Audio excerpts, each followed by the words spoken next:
Serial Kitabut Tauhid, bagian keempat, totalitas bertauhid dan menjauhi kesyirikan.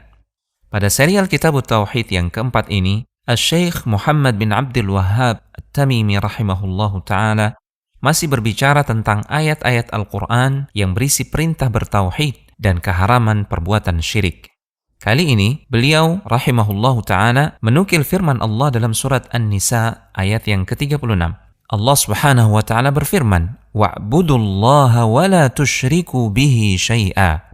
Dan sembahlah hanya Allah semata, jangan berbuat syirik sedikit pun kepadanya dengan memalingkan sebagian ibadah kepada selainnya.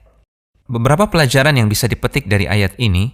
Pertama, dalam ayat ini Allah Subhanahu wa ta'ala mengharamkan perbuatan syirik dengan firman-Nya, "Wa la tusyriku." Definisi syirik adalah taswiyatu ghairillahi billahi fima huwa min khasaisillahi, yaitu menyetarakan makhluk dengan Allah pada kekhususan-kekhususan yang hanya menjadi milik atau hak Allah semata.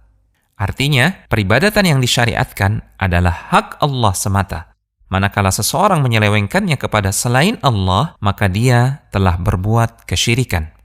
Kedua, ayat ini menunjukkan bahwa syarat sahnya ibadah adalah dengan menjauhi kesyirikan.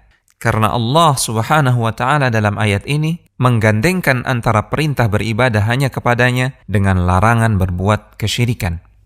Ketiga, kata syai'an dalam ayat ini menunjukkan makna yang umum. Artinya, perbuatan syirik haram untuk dilakukan, baik banyak maupun sedikit, baik besar maupun kecil, baik dilakukan berkali-kali ataupun hanya sekali, baik itu syirik yang nyata maupun samar tersembunyi. Keempat, dengan adanya kata syai'an pada larangan berbuat syirik dalam ayat ini, menunjukkan bahwa ibadah tidak boleh diselewengkan sedikit pun kepada apapun atau siapapun, entah itu batu atau pohon yang dikeramatkan, atau mereka yang memiliki kedudukan mulia di sisi Allah, baik itu malaikat, nabi, ataupun wali-wali Allah yang saleh.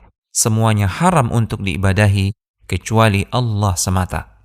Kelima, semua jenis ibadah harus ditujukan untuk Allah saja, tanpa terkecuali, baik itu salat, puasa, haji, doa, termasuk juga berkurban.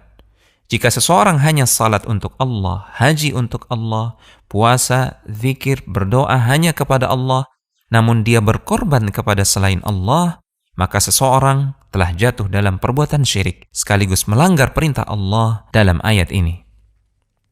Telegram channel Kristal Iman.